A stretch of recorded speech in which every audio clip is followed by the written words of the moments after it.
Shalom Bapak Ibu yang terkasih di dalam Tuhan. Kebenaran pada saat ini berjudul Hari Pemecatan. Di dalam Lukas 16 ayat yang ke-9 dikatakan, "Dan aku berkata kepadamu, ikatlah persahabatan dengan mempergunakan mamon yang tidak jujur. Supaya jika mamon itu tidak dapat menolong lagi, kamu diterima di dalam kemah abadi."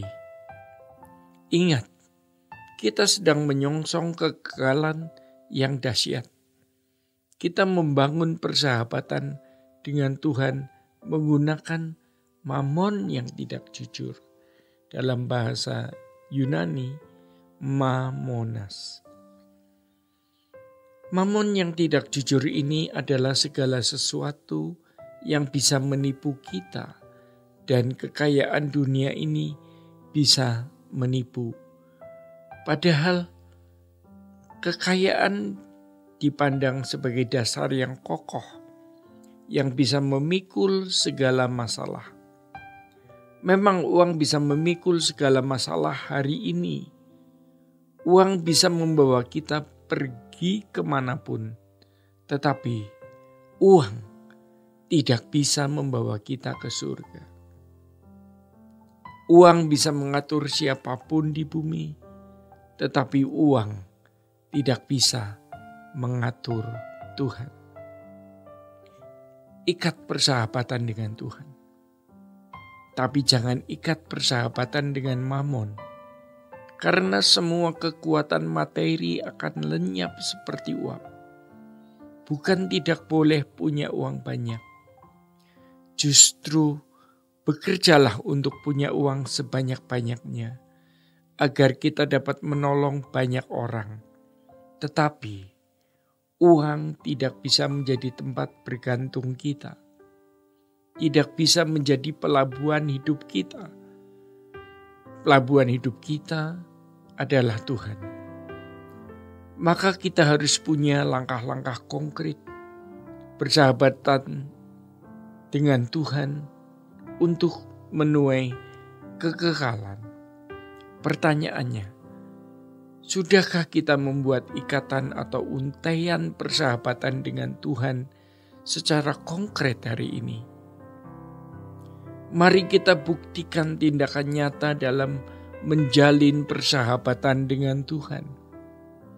Kita gunakan apapun yang bersifat sementara di bumi ini untuk menjadi alat bersahabat dengan Tuhan, yaitu waktu, tenaga, harta, talenta-talenta, prestasi studi, prestasi karier kita. Semua bisa kita gunakan untuk Tuhan.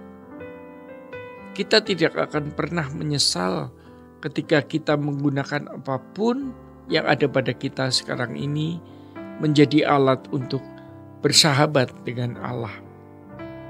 Pasti yang kita tabur akan kita tuai. Proyeksi kita bukan lagi menyangkut pemenuhan kebutuhan jasmani atau hal-hal fana dunia, melainkan sudah menjangkau kekekalan.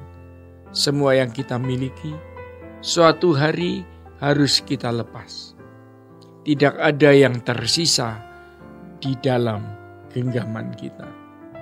Namun semua yang kita miliki hari ini, jika kita gunakan untuk persahabatan dengan Allah, itu akan menjadi harta abadi.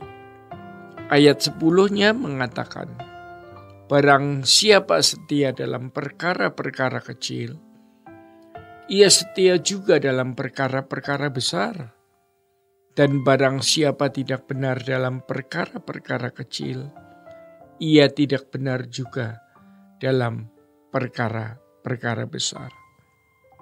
Di dalam konteks ini, perkara kecil adalah harta atau materi.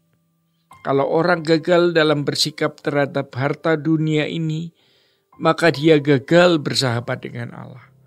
Dan kenyataannya, banyak orang gagal bersikap terhadap mamon yang tidak jujur ini.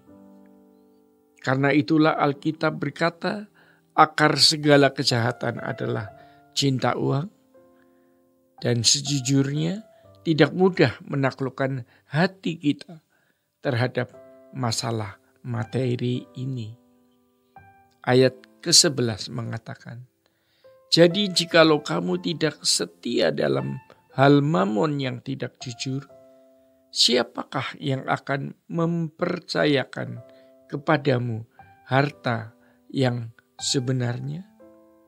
Kata asli harta yang sesungguhnya adalah alitenon, yang berarti kebenaran.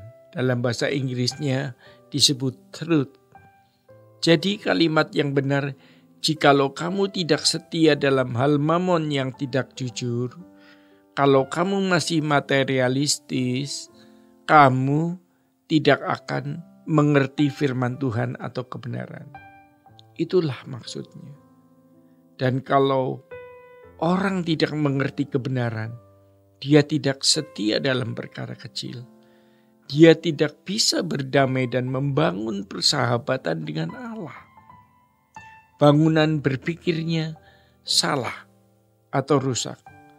Selanjutnya di ayat 12 dikatakan, dan jikalau kamu tidak setia dalam harta orang lain, siapakah yang akan menyerahkan hartamu sendiri kepadamu? Harta orang lain artinya hartanya Tuhan. Waktu kita menumpang di dunia, kita harus merasakan bahwa semua yang kita miliki adalah milik Tuhan. Sedangkan maksud dari hartamu sendiri adalah apa yang akan kita terima nanti. Karena apa yang kita tuai nanti itulah harta kita. Tuhan mau sediakan kita harta kekal. Jadi kalau kita tidak mau menjadi miskin di kekekalan, kita harus mau miskin dulu di bumi. Maksudnya, kalaupun kita ada rumah bagus, banyak uang, namun kita harus berprinsip bahwa semua yang kita miliki adalah milik Tuhan, bukan harta kita. Kalau kita berbelas kasihan kepada orang sejak di dunia, Allah akan berbelas kasihan waktu kita menutup mata. Bahkan kita ke surga, anak cucu kita yang masih hidup dibelas kasihani Tuhan. Namun jika kita tidak berbelas kasihan kepada orang lain, kita tidak akan mendapat belas kasihan Tuhan di kekekalan. Bapak Ibu yang terkasih di dalam Tuhan, demikian kebenaran pada saat ini. Tuhan Yesus memberkati.